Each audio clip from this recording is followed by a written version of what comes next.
ईश्वर का गणित। एक बार दो आदमी एक मंदिर के पास बैठे गपशप कर रहे थे।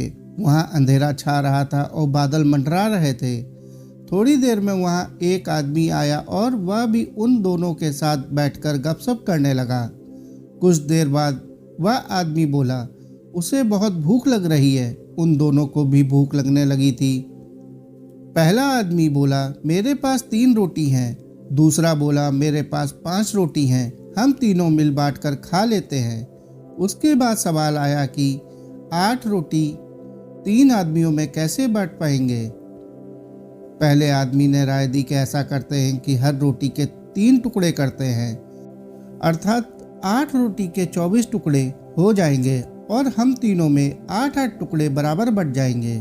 तीनों को उसकी राय अच्छी लगी और 8 रोटी के 24 टुकड़े करके प्रत्येक ने 8-8 रोटी के टुकड़े खाकर भूख शांत की और फिर बारिश के कारण मंदिर के प्रांगण में ही सो गए।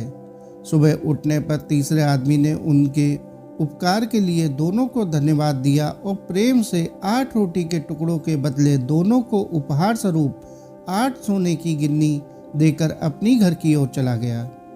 उसके जाने के बाद दूसरे आदमी ने पहले आदमी से कहा, हम दोनों 4-4 गिन्नी बांट लेते हैं। पहला आदमी बोला, नहीं, मेरी 3 रोटी थी और तुम्हारी 5 रोटी थी। अंततः मैं 3 गिन्नी लूंगा, तुम्हें 5 गिन्नी रखनी होंगी। इस पर दोनों में बहस होने लगी। इसके बाद वे दोनों समाधान के लिए मंदिर के पुजारी के पास गए और उन्हें समस्या बताई तथा समाधान के लिए प्रार्थना की। पुजारी भी असमंजस में पड़ गया। दोनों दूसरे को ज़्यादा देने के लिए लड़ रहे हैं।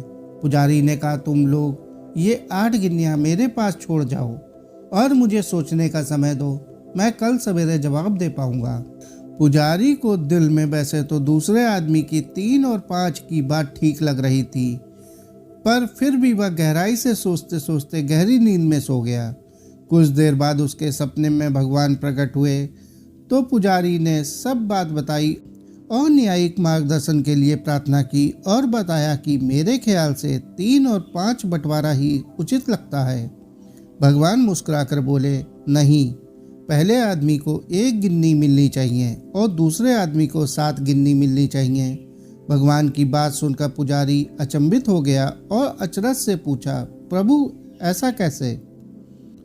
भगवान फिर एक बार मुस्कुराए और बोले, इसमें कोई शंका नहीं है कि पहले आदमी ने अपनी 3 रोटी के 9 टुकड़े किए, परंतु उन 9 में से उसने सिर्फ 1 बांटा और 8 टुकड़े स्वयं खाया, अर्थात उसका त्याग सिर्फ 1 रोटी के टुकड़े का था, इसलिए वो सिर्फ 1 गिन्नी का ही हकदार है।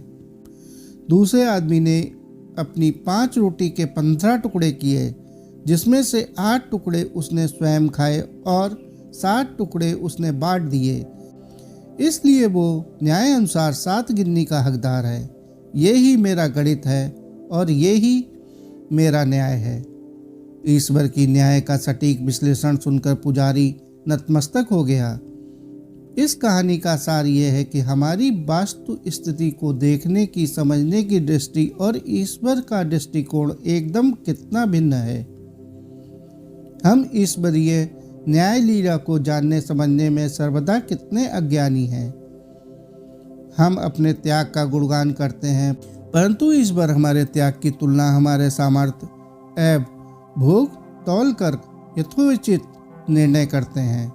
महत्वपूर्ण यह नहीं कि हम कितने सामर्थ्य और संपन्न हैं, महत्वपूर्ण यह भी नहीं है कि हमारे सेवा भाव कार्य में त्याग और समर्पण का भाव कितना है। महत्वपूर्ण यह है कि हमारी सोच के मापदंड कितने न्यायोचित हैं, वे ईश्वर की कसौटी पर कितने खरे उतरते हैं। सोचिएगा, जो मित्र सोच रहा था कि 4-4 की बंटवारे की जगह वह 4 के बदले 3 पर संतुष्ट है कहकर त्याग करने की बात कह रहा था और अपने मित्र को 4 के बदले 5 स्वर्ण मुद्रा देने की बात कर रहा था, असल में वह सिर्फ 1 ही मुद्रा का हकदार था। साथियों, आपको यह कहानी कैसी लगी कमेंट करके जरूर बताएं। कहानी अच्छी लगी हो तो कहानी को लाइक और चैनल को सब्सक्राइब कर लें। धन्यवाद।